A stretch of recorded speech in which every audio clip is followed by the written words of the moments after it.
Shalom Sobat Prestasi dan pemirsa Bible TV yang dikenan Tuhan. Selamat siang dan salam sejahtera buat kita semua.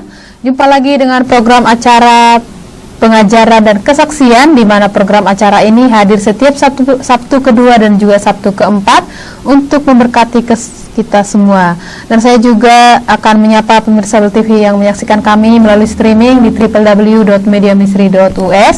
Selamat bergabung, dan juga pemirsa Bible TV, kami tetap membuka line interaktif kami di 0853 105 19177 atau di 021 501 11477.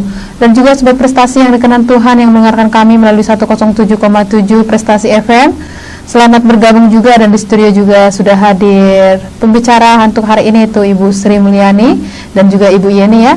Acara ini juga disaksikan secara live dan bisa dengarkan yaitu di YouTube di Bible TV Jakarta. Ya, shalom Ibu. Shalom, sampai ketemu dalam pengajaran dan kesaksian. Tuhan Yesus memberkati. Ya, kurang lebih 60 menit ke depan kita akan mendengarkan kebenaran firman Tuhan. Untuk itu sebelum kita mulai mendengarkan, kami persilahkan waktunya untuk membawa dalam doa. Mari Sobat Prestasi, sebelum kita melanjutkan pengajaran dan kesaksian untuk kelanjutan dari 2 minggu yang lalu, Sobat Prestasi dan para pemirsa Bible TV, saya ajak untuk berdoa. Aba ya Bapa, dalam nama Tuhan Yesus kami mengucap syukur ya Tuhan, sore hari ini Kau masih memberikan kesempatan semua karena kasih setiamu terhadap setiap kami. Semua itu karena anugerah-Mu ya Bapa, karena dari dalam diri kami tidak memiliki kemampuan untuk melakukan semuanya yang Kau lakukan, yang Kau kerjakan. Kami hanya cuma mau, para pendengar pun juga mau melakukan apa yang Kau perintahkan.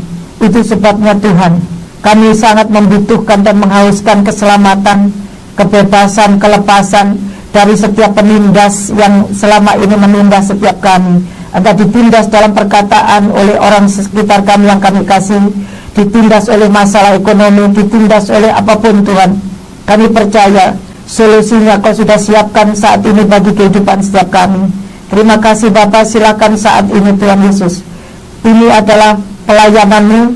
Saya meminta kekuatan kuasa Tuhan Elohim yang bekerja di dalam kehidupan kami, yang menyampaikan kebenaran firman Tuhan benar-benar berasal dari isi hati Allah Bapa, dan yang bersumber dari hikmat dan akal budi daripada Allah Bapa di dalam anaknya yang tunggal Tuhan Yesus Kristus, urapan dari tempat yang maha kudus dari Tuhan Yesus Kristus sendiri, yang saat ini duduk di sebelah kanan Allah Bapa, yang menyampaikan karena senantiasa menjadi pengantara perjanjian baru antara kami dengan Allah Bapa, antara para pemirsa Bible TV, para pendengar radio Prestasi dimanapun mereka berada dengan Allah Bapa, sehingga darah-Mu tercurah saat ini. Itulah yang menyucikan, mendamaikan kami, sehingga pusat pikiran dan hati kami benar-benar hanya tertuju kepada Tuhan Yesus, kepada firman-Mu yang saat ini yang Kau sedang sampaikan bersama-sama saat ini Tuhan. Kami mau mendengarkan isi hati Allah Bapa, baik kami yang ada di studio maupun para pendengar dan juga para pemirsa Bible TV. Kami sama-sama menghauskan jawaban dari masalah, kami menghauskan keselamatan yang daripada-Mu, karena itulah yang Engkau telah berikan kepada kami yang menghauskan itu. Terima kasih Abba, terima kasih Tuhan Yesus. Ambil alih pelayanan ini dari awal, pertengahan hingga akhir. Kami serahkan semua ke dalam penguasa tunggal tangan kanan Allah Bapa yang maha kuasa dan maha kuat. Terima kasih Bapa. Silakan Engkau yang berbicara saat ini kepada setiap kami. Di dalam nama Tuhan Yesus kami mengucap syukur, kami berdoa. Haleluya, amin. Sobat Prestasi yang dikenan Tuhan, di 2 minggu yang lalu kita telah membahas tentang bagaimana kita keluar dari rupa-rupa hawa nafsu dan keinginan. Dan itu Tuhan masih berbicara sampai detik ini, karena Tuhan tidak menghendaki kita binasa ataupun kena murka. Coba kita lihat di firman Tuhan ini, yang bisa membebaskan kita hanya kuasa darah anak domba Allah. Dan Tuhan katakan rupa-rupa hawa nafsu dan juga rupa keinginan, sumbernya dari mana Bu? 2 minggu lalu Tuhan telah berbicara seperti itu. Ternyata pagi tadi, bahkan mulai kemarin dan pagi tadi yang lebih jelas lagi, Tuhan sampaikan bahwa rupa-rupa hawa nafsu itu adalah Tuhan membukakan pengertiannya tentang yang dikatakan dalam Daniel pasal 7 ayat yang kedua sampai 8. Mungkin kita bisa baca, itu adalah sumber daripada rupa-rupa hawa nafsu dan keinginan. Kita buka. Mungkin sobat prestasi, kok jadi binatang, apa hubungannya Bu? Nah, itu nanti saya akan jelaskan lebih rinci. Dan siapkan di Kejadian pasal yang ke-3 itu ayat 21. Baca dulu di Daniel pasal 2 ayat 7 ayat 2 sampai ayat 7 sampai 8. Ya. Demikian firman Tuhan, berkatalah Daniel demikian, pada malam hari aku mendapat penglihatan, tampak keempat angin dari langit mengguncangkan laut besar, dan 4 binatang besar naik dari dalam laut, yang satu berbeda dengan yang lain. Yang pertama rupanya seperti seekor singa dan mempunyai sayap burung Raja Wali. Aku terus melihatnya sampai sayapnya tercabut dan ia terangkat dari tanah dan ditegakkan pada 2 kaki seperti manusia, dan kepadanya diberikan hati manusia. Dan tampak ada seekor binatang yang lain, yang kedua, rupanya seperti beruang, ia berdiri pada sisinya yang sebelah, dan 3 tulang rusuk masih ada dalam mulutnya di antara giginya. Dan demikianlah dikatakan kepadanya, ayo makanlah daging banyak-banyak. Kemudian aku melihat tampak seekor binatang yang lain, rupanya seperti macan tutul, ada 4 sayap burung pada punggungnya, lagi pula binatang itu berkepala 4 dan kepadanya diberikan kekuasaan. Kemudian aku melihat dalam penglihatan malam itu tampak seekor binatang yang keempat, yang menakutkan dan mendahsyatkan, dan ia sangat kuat. Ia bergigi besar dari besi, ia melahap dan meremukkan, dan sisanya diinjak-injaknya dengan kakinya. Ia berbeda dengan segala binatang yang terdahulu. Lagi pula ia bertanduk 10. Ya, 8 lanjutkan. Sementara aku memperhatikan tanduk-tanduk itu, tampak tumbuh diantaranya suatu tanduk lain yang kecil, sehingga 3 dari tanduk-tanduk yang dahulu itu tercabut, dan pada tanduk itu tampak ada mata seperti mata manusia dan mulut yang menyombong. Stop di sini. Yang pertama dikatakan, kenapa Bu kok dikatakan rupa-rupa hawa nafsu, sumbernya kok di binatang. 2 Petrus pasal yang kedua, sejak manusia berdosa, kenapa Tuhan kasih itu jubah binatang, kok enggak yang lain? Perlu diperhatikan sobat prestasi, kita harus tahu. Tolong siapkan di 2 Petrus 2 ayat yang ke-10-12. Kemudian coba kita lihat Kejadian pasal 3 ayat yang ke-21. Ya. Demikianlah firman Tuhan. Dan Tuhan Allah membuat pakaian dari kulit binatang untuk manusia dan untuk istrinya itu, lalu mengenakannya kepada mereka. Ya, jadi dikatakan ini berbicara tentang ketelanjangan. Upah dosa itu selalu orang yang dikatakan berbuat dosa pasti ketahuannya pasti malu. Siapa yang kalau sudah ketahuan dosanya nggak tahu malu? Pasti semuanya akan mengalami malu. Itu berbicara kutuk ketelanjangan, karena manusia sudah melanggar kebenaran firman Tuhan, sehingga dia dikatakan dia seperti binatang. Demikian juga di dalam Nebukadnezar, ketika dia mulai memberontak, ketika dia mulai mengatakan bahwa kekuatan kuasaku lah, kubangun kerajaan kebesaran untuk kemuliaan. Di situ dia pun dihalau, bentuknya seperti binatang. Itu berbicara perbuatan manusia daging. Ya, kita boleh lihat dulu di Daniel pasal yang ke-4 ayat yang ke-30 sebelum kita masuk di 2 Petrus. Penjelasannya ada di dalam 2 Petrus.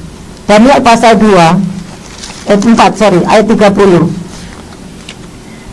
Ya, Berkatalah raja, bukankah itu Babel yang besar itu, sampai 32 ya. yang dengan kekuatan kuasaku dan untuk kemuliaan kebesaranku telah kubangun menjadi kota kerajaan. Raja belum habis bicara ketika suatu suara terdengar dari langit. Kepadamu dinyatakan, ya Raja Nebukadnezar, bahwa kerajaan telah beralih daripadamu. Terus Engkau akan dihalau dari antara manusia, dan tempat tinggalmu akan ada di antara binatang-binatang di padang. Kepadamu akan diberikan makanan rumput seperti kepada lembu, dan demikianlah akan berlaku atasmu sampai 7 masa berlalu, hingga engkau mengakui bahwa Yang Maha Tinggi berkuasa atas kerajaan manusia dan memberikannya kepada siapa yang dikehendakinya. ya, dihalau. Ya, dikatakan di sini, kepadamu akan diberikan makanan rumput seperti kepada lembu. Tuhan umpamakan selalu dosa itu seperti lembu, Demikian juga Mesir dilambangkan seperti lembu, dan juga semua Filistin dilambangkan seperti singa.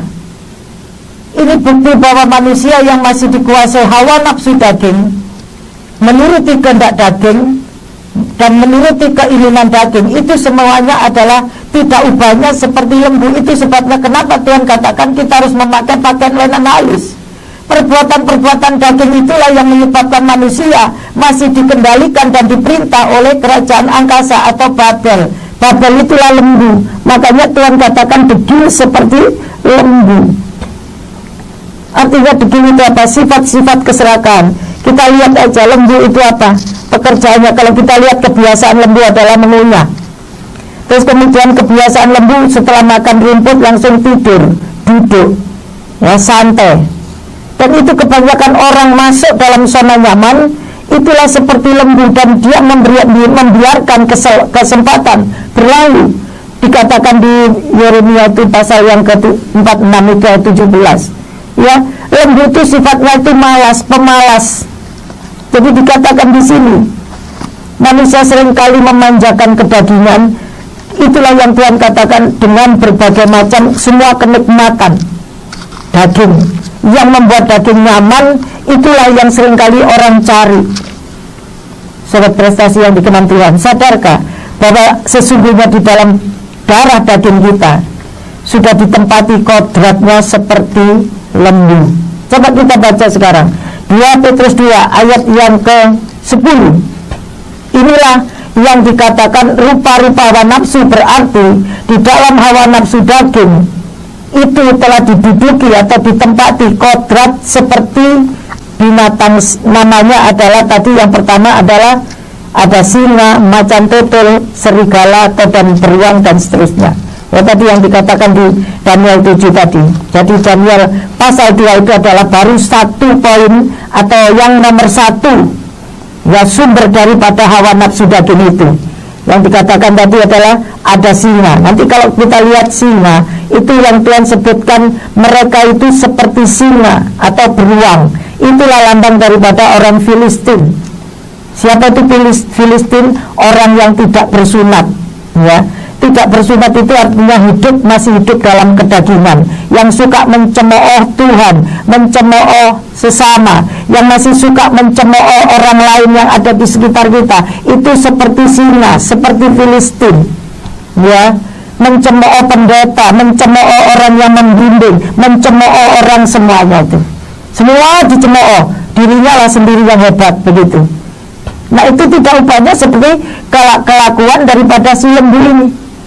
Kita lihat di dalam kitab 2 Petrus 2. Ya, 2 Petrus 2 ayat 10. Ya. Terutama mereka yang menuruti hawa nafsunya karena ingin mencemoohkan diri dan yang menghina pemerintahan Allah. Ya. Mereka begitu berani dan angkuh sehingga tidak segan-segan menghujat kemuliaan.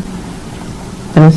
Padahal malaikat-malaikat sendiri yang sekalipun lebih kuat dan lebih berkuasa daripada mereka tidak memakai kata-kata hujat kalau malaikat-malaikat menuntut hukuman atas mereka di hadapan Allah.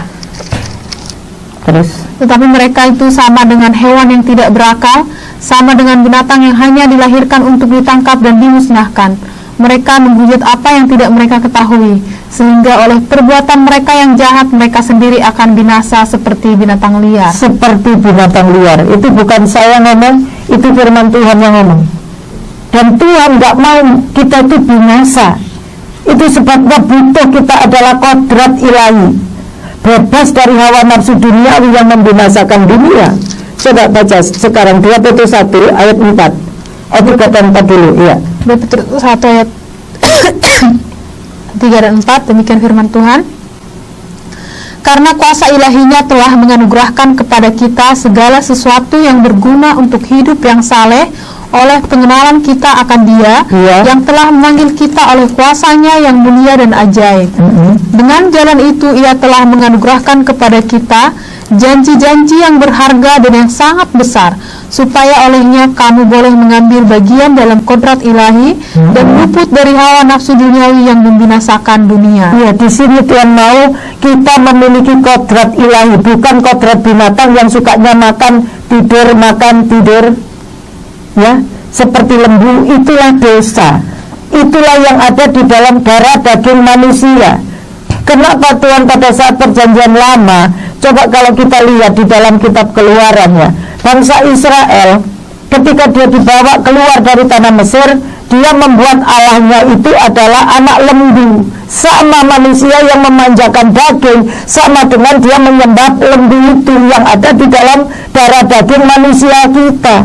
Kodrat dari lembu ya, yang Tuhan samakan seperti lembu itu ada di dalam darah daging manusia. Bukan lembunya yang diam kita, tapi kodratnya seperti lembu itu ada bersarang di dalam darah daging manusia, sehingga manusia memanjakan darah dagingnya. Itu sebabnya kenapa Tuhan ngomong bahwa manusia, upah dosa adalah maut. Jangan kamu menyembah berhala, itu artinya menyembah kedaginganmu. Jangan kamu menuruti hawa nafsu dagingmu. Jangan kamu menuruti keinginan dagingmu. Semua itu ada di bawah komando iblis. Contoh, ketika kita ada masalah, nah inilah kekristenan yang belum dewasa ya. Kekristenan yang belum dewasa, kalau sekitarnya suka mencuri, kita ikut mencuri. Begitu, itu namanya orang yang belum bertobat dari dosa pencuri tadi. Karena memang iblis itu sudah mendarah daging.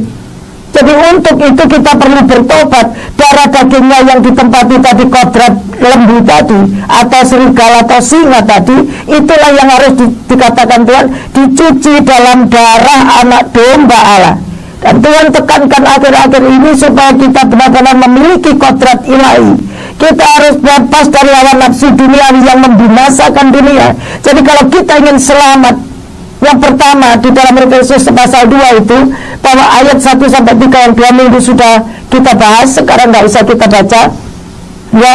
Di sana orang yang masih hidup di dalam hawa nafsu daging, keinginan daging, menuruti kehendak daging, kehendak yang jahat dikatakan di situ, masih mentaati penguasa kerajaan angkasa. Bagaimana bisa selamat? Tuhan katakan di tempat ayat yang ketiga dan 4, murka Tuhan itu tetap ada di dalam orang yang masih memiliki kodrat binatang yang seperti lembu tadi ya. Itulah lambang daripada Mesir, lembu dan tanduknya. Kenapa disebut di situ ada tanduk 10 kepala 7? Tanduk itu berbicara, kepala itu Tuhan berikan tahu kepada saya hikmatnya, bahwa dikatakan kepala manusia itu penuh dengan penipu. Karena di kepala itu dikatakan di situ, kenapa kok kepala 7? 7 itu berbicara pikiran manusia yang mengaku-ngaku Allah. Itulah yang ada di dalam jiwa manusia. Makanya ketika manusia ditegur pas kesalahannya pun, mereka langsung marah. Bukti itu yang membalas itu adalah tanduknya atau kepalanya lembu itu dan tanduknya lembu itu yang langsung marah. Itu langsung, kalau orang Jawa bilang gatok, kalau orang sini apa? Ganti apa? Nendang, nanduk ya. Menanduk ganti. Sobat prestasi yang dikasih Tuhan, kita maukan keluar dari lembu-lembu dalam diri kita, zona nyaman daging ya, karena itu sarangnya daripada iblis. Karena daging itu terjual di bawah kuasa dosa. Kemudian kita lihat lagi singa. Kita lihat di dalam 1 Samuel pasal 17 ayat yang ke-36. Nah, semuanya itu dilambangkan oleh Tuhan. Bahkan sejak zaman Adam sudah berubah setia. Makanya selama manusia masih memiliki kodrat binatang tadi ya, manusia itu masih berkhianat, masih menjadi penipu karena mengaku-ngaku Allah. Itu yang disebut Tuhan angkuh, menyamai Tuhan seolah-olah kita benar, terus membela kebenaran dengan dusta, dengan berbagai macam dalih. Enggak kok, aku enggak nyuri, yang nyuri tetanggaku padahal diri sendiri. Enggak kok, aku enggak bohong padahal bohong. Bukankah itu yang seringkali keluar dari kata-kata mulut kita, hati kita? Enggak kok, aku sudah mengampuni, tapi masih ketemu, masih pelangos-pelangos. Kalau Raja bilang masih buang muka ke kanan dan ke kiri, belum menaruh mukanya. Itu sudah mengampuni? Belum ya. Kenapa? Karena kodratnya binatang itu, hawa nafsu dagingnya itu yang disebut masih ada penipu itu, mau terima atau enggak, itu adalah firman Tuhan. Karena manusia ngaku-ngaku Allah, menganggap diri benar. Makanya seringkali membenarkan diri dengan bermacam cara dalih untuk berangganti, balas ganti dengan jahat. Padahal itu teguran firman Tuhan yang sesungguhnya untuk memperbaiki kelakuan kita. Fungsikan firman itu kalau orang rendah hati, tidak lagi memiliki sifat atau tidak lagi lembunya punya tanduk tadi. Sobat prestasi yang dikenan Tuhan, inilah waktu pemulihan, dan caranya Tuhan memberikan solusi kepada setiap kita. Tuhan menegur kita karena Tuhan mengasihi kita. Tuhan gak mau kita memiliki kodrat binatang tadi.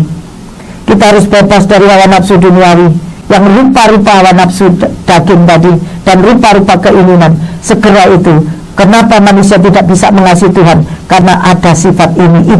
Itu yang Tuhan sebut dengan barang siapa mengasihi dunia dan segala isinya, kasih kepada Bapa tidak ada orang daripada orang itu. Dan Tuhan katakan lagi, seringkali orang aku mengenal Tuhan tapi tidak menuruti perintahnya, dia seorang pendusta. Loh, Tuhan tegur lagi. Terus ngomong lagi Tuhan, barang siapa mengasihi Tuhan tapi membenci sesamanya, dia seorang pendusta. Loh, dia pendusta. Mau tahu lagi, di mana lagi? Banyak hal. Jadi kalau Tuhan katakan, Tuhan itulah aku yang mengaku-ngaku benar, yang merasa diriku benar, sehingga engkau tertekan, sobat prestasi. Coba sekarang kalau rendah hati, ya Tuhan, perbuatan orang itu adalah perbuatanku di hadapan Tuhan. Kita akan ada damai sejahtera. Tunduklah kepada Allah, lawanlah iblis, maka dia lari daripadamu. Kita lihat 1 Samuel 16 ayat yang ke 17 ayat 36, sorry. Ya. Baca deh.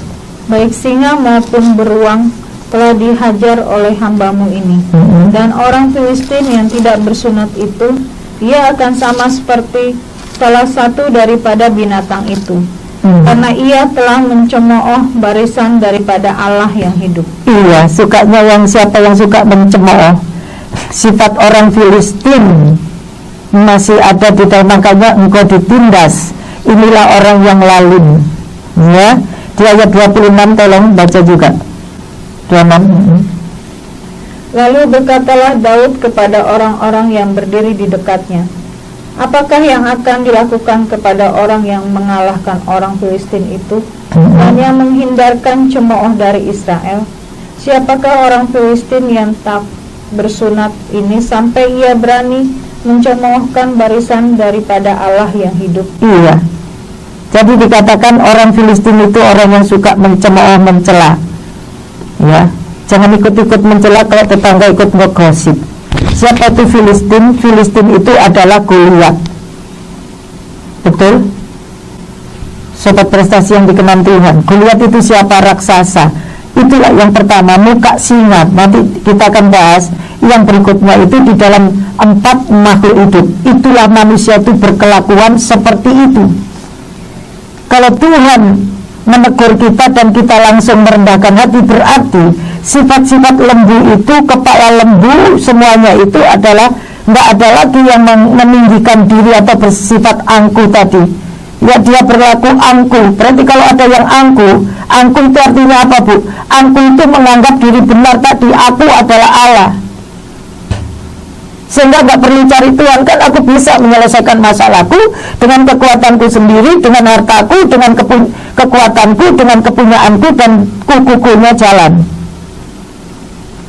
Sobat prestasi yang dikenan Tuhan, ya, firman ini adalah gunanya ketika sobat prestasi respon, ya Tuhan, itulah aku, seperti tanduk, seperti lembu. Coba kita lihat Imamat pasal 4, ya. Itulah dosa, lambang daripada dosa manusia, disamakan seperti lembu. Itulah Allah-Allah lain yang disembah bangsa Israel waktu keluar dari tanah Mesir. Demikian juga itu perjanjian lama, lembu, domba jantan, kambing jantan, itu yang akan menguduskan setiap kita, itu perjanjian lama. Tapi sekarang ada darah anak domba Allah. Saya cuma menjelaskan sedikit bahwa pengertian lembu tadi supaya sobat prestasi jangan marah, ya, tapi rendah hati supaya enggak diberkati. Ya Tuhan, seperti lembu, gak enak banget rasanya kok dengar teriak telinga saya. Tapi mau tahu Imamat pasal 4, tolong baca. Imamat pasal 4 ayat 8. Tadi 8 mulai 8 sampai 12. Ayat 12. Demikian firman Tuhan. Segala lemak lembu jantan korban penghapus dosa itu harus dikhususkannya dari lembu itu, yakni lemak yang menyelubungi isi perut dan segala lemak yang melekat pada isi perut itu, dan lagi kedua buah pinggang dan lemak yang melekat padanya yang ada pada pinggang dan umbai hati yang harus dipisahkannya beserta buah pinggang itu, sama seperti yang dikhususkan dari lembu korban keselamatan. Imam harus membakar semuanya di atas mezbah korban bakaran. Adapun kulit lembu jantan itu dan segala dagingnya beserta kepala dan betisnya dan isi perutnya dan kotorannya, jadi lembu jantan itu seluruhnya harus dibawanya keluar perkemahan ke suatu tempat yang tahir, ke tempat pembuangan abu, dan lembu itu harus dibakarnya sampai habis di atas kayu api di tempat pembuangan abu. Amin. Mau Tuhan katakan, cinta akan rumah Tuhan menghanguskan aku. Jadi kalau masih punya sifat lembu ini untuk mengasihi Tuhan, itu bohong dan omong kosong. Aku mengasihi Tuhan tapi membenci sesamanya. Bahkan habis di gereja lah, haleluya, puji Tuhan, nangis-nangis, tapi keluar berantem dengan suami istri, berantem dengan orang di sekitar kita. Dan itu bukti bahwa kita semua harus menanggalkan lembu-lembu jantan dari dalam darah daging kita. Ya, kodrat daripada lembu ini harus keluar, harus dimatikan, dibakar, kata Tuhan, harus menjadi abu. Amin. Darah daging, itu sebabnya kenapa Tuhan Yesus katakan dalam Yesaya 4 ayat 4, ini cara untuk kita keluar dari sifat lembu. Tolong diperhatikan baik-baik di dalam Yesaya pasal 4 ayat 4.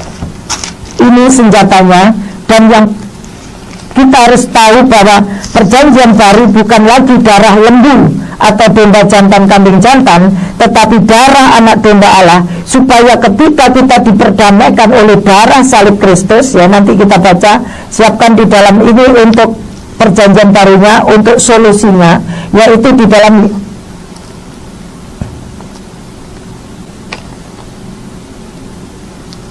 kitab Ibrani pasal 13 ayat 12, ya, darah Tuhan Yesus menyucikan dosa kita dan menjadi pendamai. Itu di dalam Kolose juga pasal 1, tolong dicatat, terutama Kolose 1 ayat 19 sampai 22.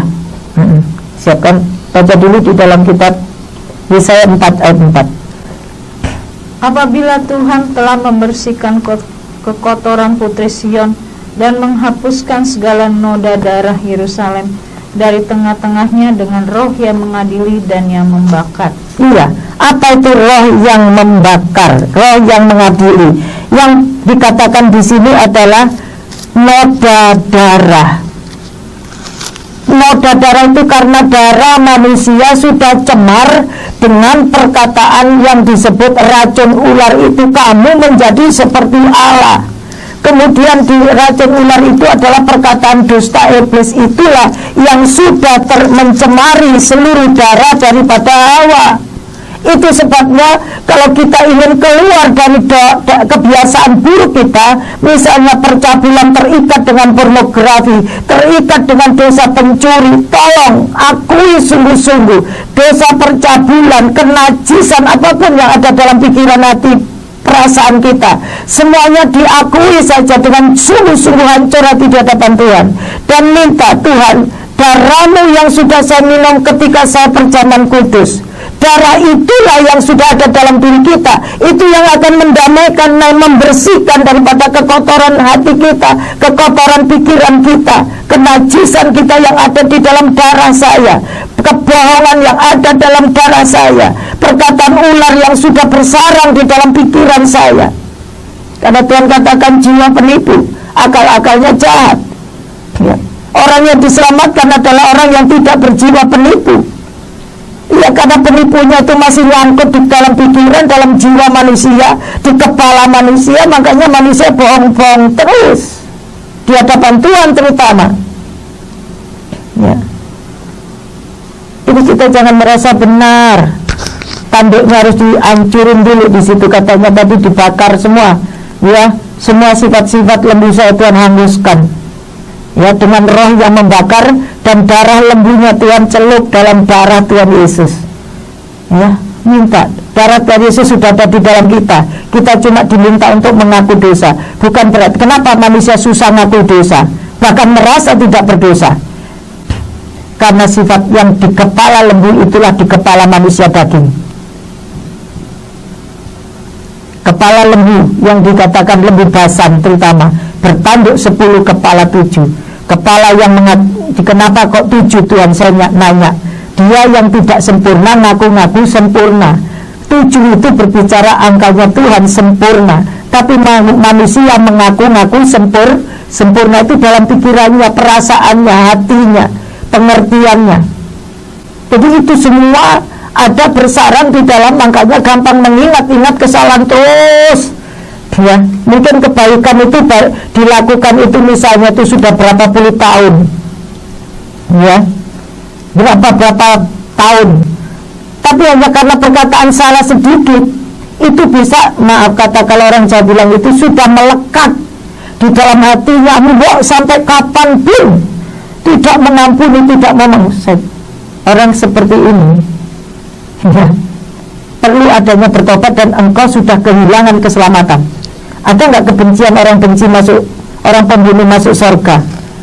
Ada nggak usah surga dulu deh, di muka bumi ngalami nggak kedamaian dalam hatinya? Kalau orang itu terus nyimpen kebencian, nyimpen dendam, nyimpen sakit hati, ada nggak mengalami berkat-berkat secara rohani, terutama secara materi itu mengikuti? Itu sebabnya perlu darah Tuhan Yesus. Tuhan, ini aku, kuduskan aku Tuhan, ya, dengan darahmu, karena darah Tuhan Yesus. Silakan buka di dalam Ibrani 13 dulu ayat 13 Ya, demikian firman Tuhan. Itu jugalah sebabnya Yesus telah menderita di luar pintu gerbang untuk meneruskan umatnya dengan darahnya sendiri. Amin. Darahnya sendiri. Darahnya sudah siap, tapi Tuhan minta 1 Yohanes 1. Ya, Kolose dulu dibaca. Setelah itu 1 Yohanes 1 ayat 7, baca Kolose dulu pasal 1 nih. Ini solusinya atau jalan keluarnya supaya kita disucikan, karena kita harus benar-benar tidak bercacat dan tidak tercela menjelang kedatangan Tuhan ya kali yang kedua. Jangan kejar berkat, jangan kejar dunia dulu, kejar Tuhan Yesus. Bukan nggak makan itu enak gitu, bukan itu masalahnya. Kerja tapi Tuhan nomor 1. Saya dulu juga kerja, tapi pagi-pagi saya harus bangun, harus baca firman Tuhan, pertobatan, saya tetap pengudusan, saya minta Tuhan sucikan. Setelah itu saya kerja, malam pulang kerja jam 9 malam, saya masih lakukan lagi pertobatan berikutnya. Dan itu harus kita kerjakan setiap hari. Silakan baca Kolose pasal yang pertama ayat 19 sampai 22. Karena seluruh kepenuhan Allah berkenan diam di dalam Dia, dan oleh Dialah Ia memperdamaikan segala sesuatu dengan dirinya, baik yang ada di bumi maupun yang ada di surga. Sesudah Ia mengadakan pendamaian oleh darah salib Kristus, juga kamu yang dahulu hidup jauh dari Allah dan yang memusuhinya dalam hati dan pikiran, seperti yang nyata dari perbuatanmu yang jahat, sekarang diperdamaikannya di dalam tubuh jasmani Kristus oleh kematiannya, untuk menempatkan kamu kudus dan tak bercela dan tak bercacat di hadapannya. Amin. Tadi dikatakan ayat 20-nya diperdamaikan oleh darah salib Kristus. Kemudian ayat 22-nya diperdamaikan lagi dengan tubuh jasmani Kristus. Bukti dua hal ini mampu menyucikan setiap kita.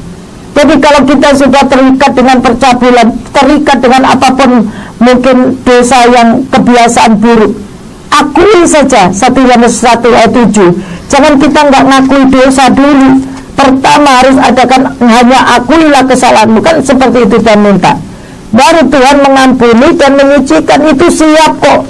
Asal kita pertobatan harus sesuai firman ya, jangan kita ngawur, jangan kita mereka-reka di dalam pikiran kita, aduh aku tadi sudah berbuat menipu ya, aduh aku tadi, terus kemudian nggak ada ayat firman yang engkau akui, harus ada dasar firman, ayat firman Tuhan. Dosa mana penipu pendusta itu? Ada misalnya di dalam Yohanes 8, contoh dibaca, diakui, ya Tuhan seperti itu tadi yang saya lakukan, kok saya lakukan tadi, Tuhan ampuni aku, karena dosa itu adanya di alam bawah sadar. 1 Yohanes pasal 1 ayat 7 sampai ayat yang ke-10. Ya, demikian firman Tuhan. Tetapi jika kita hidup di dalam terang sama seperti Dia ada di dalam terang, maka kita beroleh persekutuan seorang dengan yang lain, dan darah Yesus anaknya itu menyucikan kita daripada segala dosa. Jika kita berkata bahwa kita tidak berdosa, maka kita menipu diri kita sendiri, dan kebenaran tidak ada di dalam kita. Jika kita mengaku dosa kita, maka Ia akan setia dan adil, sehingga Ia akan mengampuni segala dosa kita dan menyucikan kita dari segala kejahatan. Jika kita berkata bahwa kita tidak ada berbuat dosa, maka kita membuat Dia menjadi pendusta, dan firman-Nya tidak ada dalam kita. Nah, kalau orang sudah rendah hati, berarti firman-Nya sudah masuk. Kalau orang masih angkuh, dikatakan di sini, firman itu belum ada di dalam hidup manusia. Sobat prestasi, sampai detik ini pun saya masih ada pertobatan, masih saya melakukan pertobatan. Jadi sumber yang pertama tadi adalah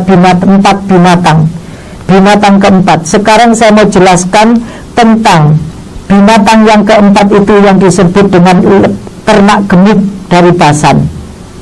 Binatang keempat itu dijelaskan dalam Wahyu 17, tolong baca. Ini yang sumber hawa nafsu yang kedua, rupa-rupa hawa nafsu yang kedua. Wahyu pasal 17 ayat yang ke 1 sampai 3 dijelaskannya ayat 7 dan 8. Iya. Silakan baca. 17 ayat 1 sampai ayat yang ketiga. Demikianlah firman Tuhan. Lalu datanglah seorang dari ketujuh malaikat yang membawa ketujuh cawan itu, dan berkata kepadaku, mari ke sini, aku akan menunjukkan kepadamu putusan atas pelacur besar yang duduk di tempat yang banyak airnya. Dan dengan dia raja-raja di bumi telah berbuat cabul, dan penghuni-penghuni bumi telah mabuk oleh anggur percabulannya. Dalam roh aku dibawanya ke padang gurun, dan aku melihat seorang perempuan duduk di atas seekor binatang yang merah ungu, yang penuh tertulis dengan nama-nama hujat. Binatang itu mempunyai 7 kepala dan 10 tanduk. Aman, stop dulu di sini. Tuhan menunjukkan kita siapa yang bisa memerdekakan kita dari pendusta, yang jiwa tadi penuh dengan kebohongan, atau yang disebut aku adalah Allah, penuh dengan keangkuhan, penuh dengan kesombongan, penuh dengan kecongkaan, penuh dengan penipu. Sobat prestasi dikenan Tuhan, ini pedang bermata dua. Manusia melakukan kehendak daging sama dengan manusia melakukan kehendak iblis.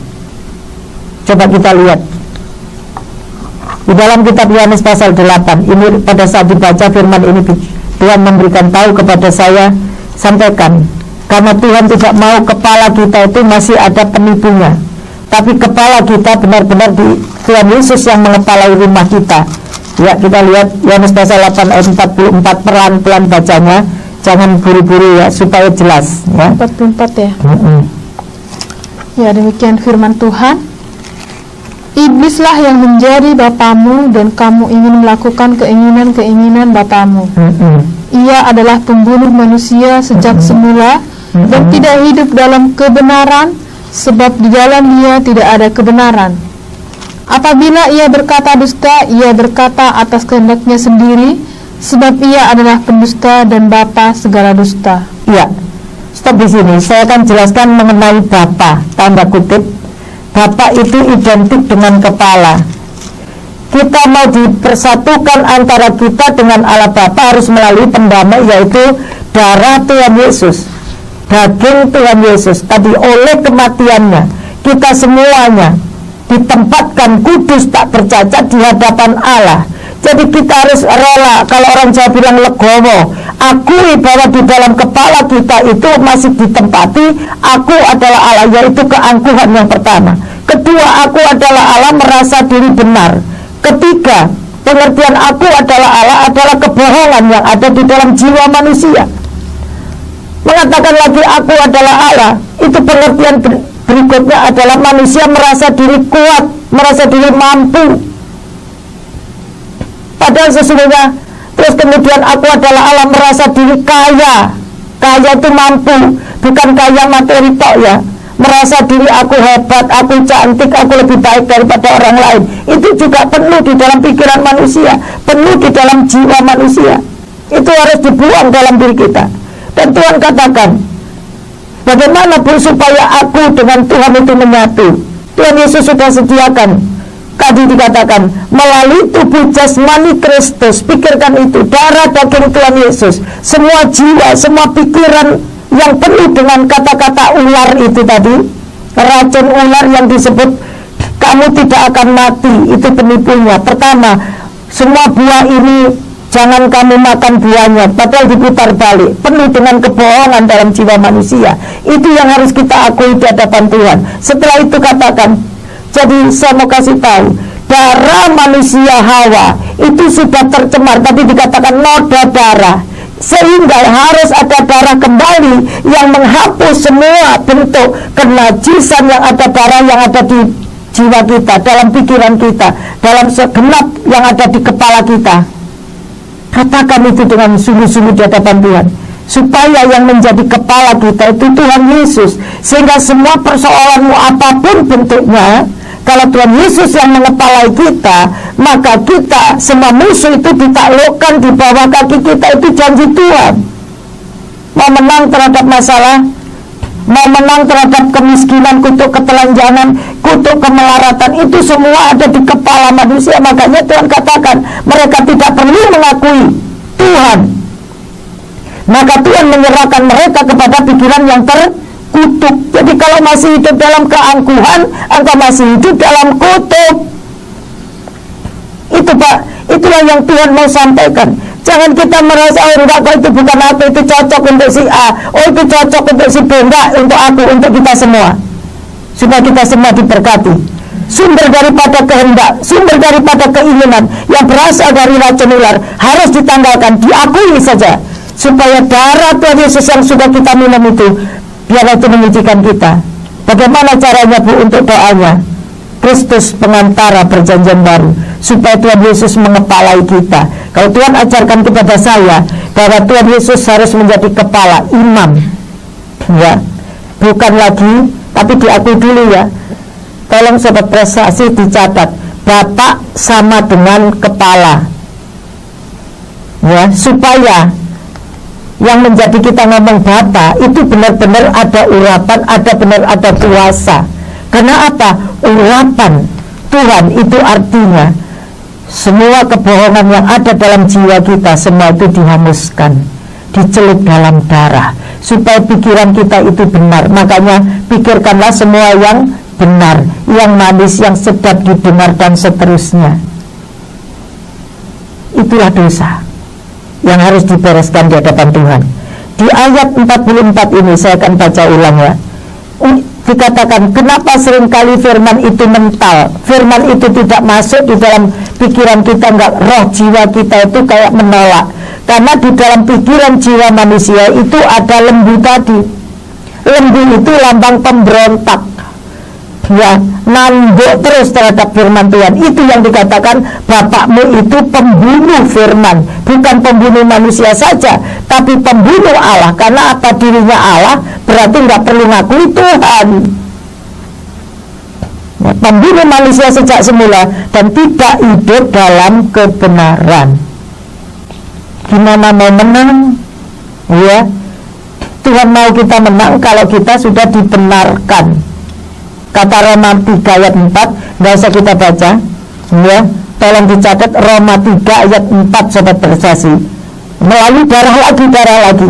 Makanya kalau mengakui dosa tadi, sumber dari rupa-rupa hawa nafsu, sumber daripada keinginan daging, kehendak daging itu, nanti itu semuanya harus diakui. Kalau nggak ada respon firman Tuhan, maaf, kalau nggak ada ditanggapi firman ini, ya persis kayak lembu tadi, nanduk terus saja. Tapi kalau orang yang mendengarkan firman ini, mencatatnya, kemudian dia praktekkan, artinya diresponi, ya Tuhan, aku kok persis ini firman ini ya, melakukan, dikatakan ibu saya menjadi bapamu dan kamu ingin melakukan keinginan bapamu. Artinya apa? Ia adalah pembunuh manusia.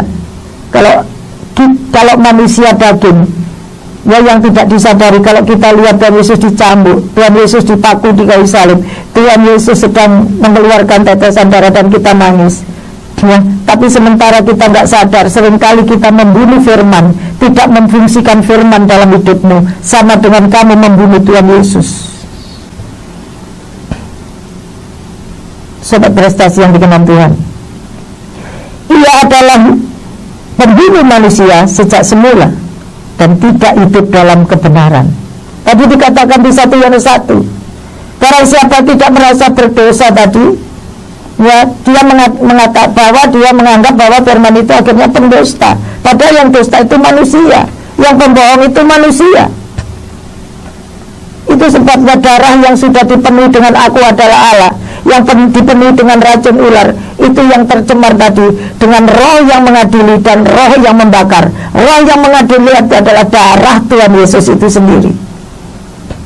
Namanya ialah firman Tuhan, supaya firman itu yang memerintah atas hidup kita. Sobat prestasi yang dikenan Tuhan, setelah Tuhan Yesus menyucikan darah kita dari kecemaran tadi, dari rupa-rupa hawa nafsu, dan sumbernya dari rupa-rupa hawa nafsu itu baru berapa poin itu tadi, baru 1 dan 2, ya.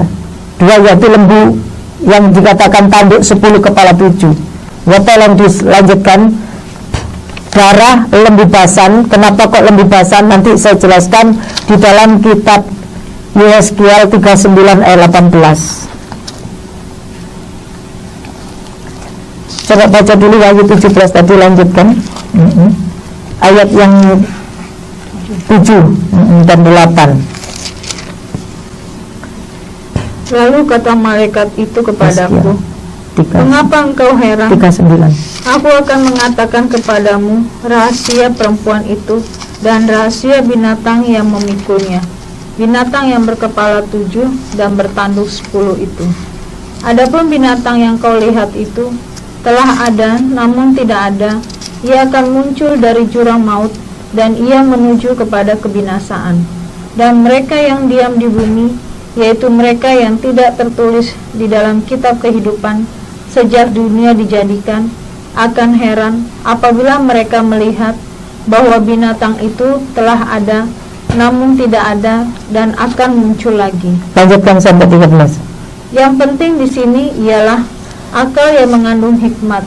Ketujuh kepala itu adalah 7 gunung yang di atasnya perempuan itu duduk, dan ketujuhnya adalah 7 raja. 5 diantaranya sudah jatuh, yang 1 ada, dan yang lain belum datang. Dan jika ia datang, ia akan tinggal seketika saja. Dan binatang yang pernah ada dan yang sekarang tidak ada itu, ia sendiri adalah raja ke-8. Dan namun demikian, 1 dari ke-7 itu, dan ia menuju kepada kebinasaan. Dan 10 tanduk yang telah kau lihat itu adalah 10 raja yang belum mulai memerintah, tetapi 1 jam lamanya mereka akan menerima kuasa sebagai raja bersama-sama dengan binatang itu. Ya, stop di sini. Inilah yang dikatakan tanduk 10 kepala 7 itu adalah 7 raja yang memerintah manusia itu. 7 raja itu siapa aja, Bu? Itulah yang dikatakan, Tuhan katakan, yaitu sesuai pengertian Tuhan, disamakan seperti Kanaan CS, Feris, Yebus, Het, Amori. Jadi orang yang mau masuk ke dalam tanah perjanjian harus menghadapi 7 yang dikatakan kepala daripada lembu basam itu. Itu yang sesungguhnya menjadi tahtanya Tuhan di dalam jiwa kita ketika kita memiliki kerendahan hati, ketika kita benar-benar mau tunduk kepada Tuhan, supaya tanduk-tanduk itu dan kepala-kepala binatang itu tadi benar-benar dibersihkan dari dalam kita, supaya kita tidak diperintah lagi oleh kerajaan yang disebut Babel tadi. Karena tempat duduknya Babel itu adalah binatang yang tanduk 10 tadi, yaitu keegoisan, egosentris. Makanya manusia yang dikatakan mementingkan diri sendiri, dialah bukan berasal dari Tuhan. Itu hikmat yang dari daging, menganggap hikmatnya benar, menganggap dirinya benar, lebih hebat dari yang lain, dan seterusnya. Dan inilah yang Tuhan katakan, kekristenan masih dikatakan kerdil alias belum dewasa. Padahal ini sudah waktunya sudah sangat singkat. Masih bertahankah kita dengan keangkuhanmu? Masih bertahankah kau dengan keegoisanmu? Masih bertahankah kau dengan dosamu?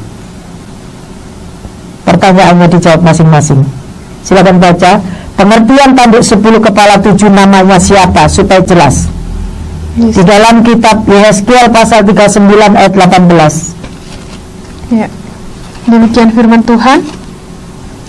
Daging para pahlawan akan kamu makan, dan darah para pemimpin dunia akan kamu minum. Mereka semuanya ibarat domba jantan, anak domba, kambing jantan, dan lembu jantan, ternak gemukan dari basan. Iya, jelaskan di sini bahwa manusia itu dikuasai oleh raja-raja seperti ini, enggak sadar. Ya, itulah yang disebut daging para pahlawan akan kami, dan dikatakan ayat 17, boleh 17-nya dulu, tolong dibaca. Ya, 17. Sudah jelas. Dan engkau anak manusia, beginilah firman Tuhan Allah, katakanlah kepada segala jenis burung-burung dan segala binatang buas, berkumpullah kamu dan datanglah, berhimpunlah kamu dari segala penjuru pada perjamuan korban yang kuadakan bagimu, yaitu suatu perjamuan korban yang besar di atas gunung-gunung Israel. Kamu akan makan daging dan minum darah. Stop, ya, tadi sudah dijelaskan. Jadi kalau kita ingin dibersihkan oleh firman, bertobat sungguh-sungguh, kalau ingin dipulihkan, karena itu janji Tuhan, itu Wahyu 7 ayat 14, keluar dari kesukaran besar. Kalau di dalam diri kita ada darah anak domba yang sudah menyucikan kita, dan darah itu terus akhirnya menjadi pendamai antara kita dengan Tuhan, sehingga Tuhan banyak bicara dengan kita. Karena darah Tuhan Yesus itu berbicara lebih kuat daripada darah Habel, sehingga peka suara Tuhan. Tolong buka dulu di Ibrani pasal 12 ya. Ibrani pasal 12 ayat 23 dan 24. Ini supaya orang-orang yang peka suara Tuhan, itulah orang-orang yang benar-benar dombaku akan mendengar suara gembalanya, toh. Jadi kalau kita belum peka suara Tuhan, gimana mau dengar suara Tuhan? Karena darahnya masih cemar. Nah, ini sobat prestasi, ini jawabannya. Silakan baca Ibrani pasal 12 ayat 3 dan 4. Ya. Demikianlah firman Tuhan. Dan kepada jemaat anak-anak sulung yang namanya terdaftar di sorga, dan kepada Allah yang menghakimi semua orang, dan kepada roh-roh orang-orang kudus, orang-orang benar yang telah menjadi sempurna, dan kepada Yesus pengantara perjanjian baru, dan kepada darah pemercikan yang berbicara lebih kuat daripada darah Habel. Amin. Tapi harus ingat hati, harus kita bertobat supaya peka suara Tuhan. Kalau orang ngomong mendengar suara Tuhan terus dikatakan sesat, seringkali saya mendengarkan kata-kata itu. Sobat prestasi itu cuma itu orang Filistin, orang yang belum bertobat. Jadi seringkali perkataan itu keluar dari orang-orang yang belum mengenal Tuhan. Kalau saya bisa bicara, seringkali orang nggak sadar, oh itu orang sesat, masa Tuhan bicara lah. Nah, ini firman Tuhan dikemanain kalau Tuhan nggak bicara? Karena darah Tuhan Yesus yang sudah menyucikan kita, Dia akan banyak bicara, banyak komunikasi. Walaupun kita dimanapun melakukan aktivitas, Tuhan tetap bicara kok. Karena darahnya itu yang disebut hati kita melekat dengan Tuhan itu. Paham sobat prestasi yang dengan Tuhan? Jadi seringkali kita yang belum tahu jangan sok tahu, dan jangan sok tadi seperti mencemooh tadi. Yang mencemooh orang-orang yang nggak ngerti tadi ya. Dia menghujat apa yang tidak diketahui. Dia seperti binatang loh, itu firman. Jadi stop untuk komen. Kalau nggak ngerti, mending koreksi diri daripada banyak ngomong, banyak salah. Saya mengingatkan sobat prestasi, hati-hati ya. Ya, waktu itu saya pernah bimbing orang. Pada saat itu dia tidak sadar Saya ingat kata-kata di kitab waktu Musa dengan saudaranya sendiri, ya. Tolong perhatikan, kalau kau mencemooh hamba Tuhan, siapapun mereka, mungkin menasihati engkau terus kemudian kau ganti mencemooh, bertobat, karena itu kusta, ya. Kusta itu berbicara kutuk atau dosanya dia akan kembali kepada orang yang menghakimi tadi. Jadi itu hati-hati sobat prestasi. Itu sebabnya kalau dengar firman harus dicatat dan diakui. Jangan jadi orang Farisi dengar khotbah kemudian melupakan karena sok tahu, sok benar, sok pintar. Jadi sok-sokan akhirnya, seperti binatang akhirnya. Itu sebabnya saya mengasihi sobat prestasi semua. Itu sebabnya kalau nggak ngerti tolong hubungi saya aja, nomor HP saya, tolong dibacakan nomor HP saya. Ya. Kita lebih jelas nanti saya jelaskan. Ya, di 0853 1051 9177. Sekali lagi di 0853 1051 9177 atau di 021 501 11477.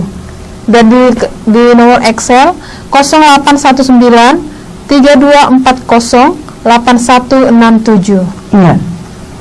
Kalau tidak jelas tolong sobat prestasi, Bu, bagaimana supaya saya lebih peka suara Tuhan? Bagaimana Bu solusinya?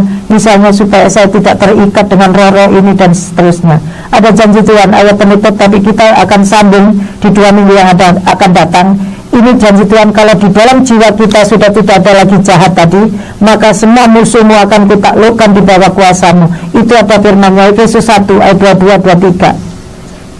Efesus pasal 1, janji Tuhan, ya, kepala manusia setelah yang menjadi kepala itu Kristus, maka engkau keluar sebagai pemenang atas masalahmu yang kau hadapi saat ini. Masalah segede apapun gak peduli, kalau di dalam jiwa kita sudah memiliki pikiran Kristus, memiliki perasaan Kristus, itu artinya, ya silakan. Dan segala sesuatu telah diletakkannya di bawah kaki Kristus. Iya. Dan dia telah diberikannya kepada jemaat sebagai kepala dari segala yang ada. Iya. Jemaat yang adalah tubuhnya, yaitu kepenuhan dia yang memenuhi semua dan segala sesuatu. Iya. Mungkin saat ini kau mengalami kutuk, ya, Roma 1 ayat 28 dan seterusnya tuh, karena manusia yang masih mengandalkan kekuatan sendiri, karena nggak perlu mengakui Tuhan tadi loh, angkuh, ya. Manusia ini menyelesaikan masalah dengan kekuatan sendiri, dengan harta yang ada, bisa kok nutup utang nanti dengan jual ini jual ono. Karena manusia hidup dalam kutuk ketelanjangan, kutuk kemiskinan, kutuk kemelaratan dan seterusnya. Itu yang ada di dalam kepala manusia, itu yang bersarang dalam darah manusia yang ada di kepala, dan itu Tuhan katakan penuh di dalam tubuh daging, darah daging manusia. Itu yang perlu dibersihkan oleh darah dan tubuh Kristus dengan menjadikan Tuhan Yesus pengantara perjanjian baru, ya, supaya engkau benar-benar dibebaskan dari semua kutuk itu. Di dalam 1 Yohanes 2 itu ayat 1 sampai 3, boleh dibaca sebentar. Setelah itu saya tutup dan saya akhiri. Ketemu di 2 minggu yang akan datang. Tolong dibaca dulu 1 Yohanes 2. Ini cara untuk kita diperdamaikan kembali dengan Allah Bapa. 1 Yohanes 2 ayat 1 sampai ayat 2 saja. Ya, demikian firman Tuhan. Anak-anakku, hal ini kutuliskan. Kristus pengantara kita, tolong dibaca judulnya. Kristus pengantara kita. Anak-anakku, hal-hal ini kutuliskan kepada kamu, supaya kamu jangan berbuat dosa. Namun jika seorang berbuat dosa, kita mempunyai seorang pengantara pada Bapa, yaitu Yesus Kristus yang adil. Dan Ia adalah pendamaian untuk segala dosa kita, dan bukan untuk dosa kita saja, tetapi juga untuk dosa seluruh dunia. Jadi kalau kita mengakui dosa kita, sama dengan kita juga mendoakan keluarga kita. Jadi nggak ada namanya kita tok yang diselamatkan, Tuhan katakan tadi, kalau kita sudah diperdamaikan dosa kita dengan Allah Bapa, otomatis ada terjadi transfer spirit, yaitu kalau darah Tuhan Yesus menyucikan kita, maka juga akan menyucikan orang yang ada di sekitar kita. Tuhan Yesus memberkati. Sampai ketemu di 2 minggu yang akan datang. Saya akan tutup dalam doa karena waktunya sudah habis, dan saya akan jelaskan bagi sobat prestasi. Tolong sekali lagi dibacakan sebelum saya tutup dalam doa. Ya, di nomor 0853 1051 9177 atau di 021 501 11477. Sekali lagi di 0853 1051 9177 atau di 021 501 11477. Ya. Sobat prestasi, mari saya ajak berdoa. Terpujilah nama-Mu ya Aba ya Bapa di dalam nama Tuhan Yesus. Kami telah mendapat jawaban daripada semua firman-Mu yang Kau sampaikan kepada setiap kami, bahwa di dalam jiwa kami harus dipenuhi dengan kebenaran, agar kami semua dipenuhi dengan kebenaran yang disebut langit yang baru, bumi yang baru, di mana terdapat kebenaran. Melalui darah-Mu itulah Tuhan Yesus, kami beroleh pembenaran itu daripada-Mu, dan kami boleh diperdamaikan dengan Allah Bapa melalui kuasa darah dan tubuh-Mu itu Tuhan Yesus, sebagaimana yang Kau katakan dalam Efesus Kolose pasal 1:19, bahkan Efesus 2 ayat 16, semua yang menjadi setru Tuhan telah dilenyapkan pada kayu salib, dan kami menjadi satu tubuh dengan Allah Bapa, dan yang menjadi kepala kami adalah Tuhan Yesus. Terima kasih Bapa. Biarlah kami terus menerus merendahkan hati kami. Izinkan kami anak-anak-Mu Tuhan melanjutkan apa yang sesungguhnya belum kami akui, binatang atau sumber daripada rupa-rupa hawa nafsu dan keinginan. Di 2 minggu yang akan datang Tuhan, kami akan sampaikan Tuhan, karena apa yang menjadi keinginan-Mu semuanya supaya tidak ada yang binasa, supaya kami semua memiliki kodrat ilahi dengan kuasa ilahi-Mu ya Bapa, melalui tubuh darah Kristus. Kami beroleh penebusan dan pengampunan dosa itu Tuhan. Terima kasih Bapa. Biarlah kembali lagi Tuhan, kami serahkan segala pujian, hormat, ucapan syukur, dan juga kami serahkan juga seluruh para pendengar, para pemirsa, dan juga kami Tuhan yang ada di studio. Kami serahkan semua nyawa yang berdosa, nyawa yang cemar atau noda darah di dalam darah kami yang sudah tercemar oleh racun ular itu Tuhan, oleh perkataan dusta iblis. Tuhan, Kau telah celup ngebasuh Tuhan dengan darah-Mu Tuhan Yesus yang sudah kami minum itu Tuhan, sehingga kami boleh layak menang, keluar sebagai pemenang. Bahkan Tuhan katakan kami telah menelan atau makan darah daging para pahlawan. Itu artinya kami telah menanggalkan sifat-sifat daripada seperti binatang tadi. Itu sama dengan kami menelan seperti darah daging Tuhan Yesus yang sudah ada di dalam darah daging kami, menelan atau mengalahkan dunia, mengalahkan semua sifat-sifat kedagingan kami, karena hanya kuasa darah dan daging Tuhan Yesus yang mampu mengalahkan semua dosa dunia dan diperdamaikan dengan Allah Bapa. Terpuji-puji nama-Mu apa di dalam nama Tuhan Yesus. Kami mengucap syukur, kami berdoa. Haleluya. Amin. Ya, terima kasih untuk kebersamaannya Sobat Prestasi dan juga pemirsa Babel TV yang dikenan Tuhan. Dan akhir kata kami mohon pamit undur dari hadapan saudara, dari hadapan pemirsa dan juga Babel TV yang dikenan Tuhan. Saya Joyce dan juga Ibu Sri Mulyani dan Ibu Yeni. Sampai jumpa. Tuhan Yesus memberkati.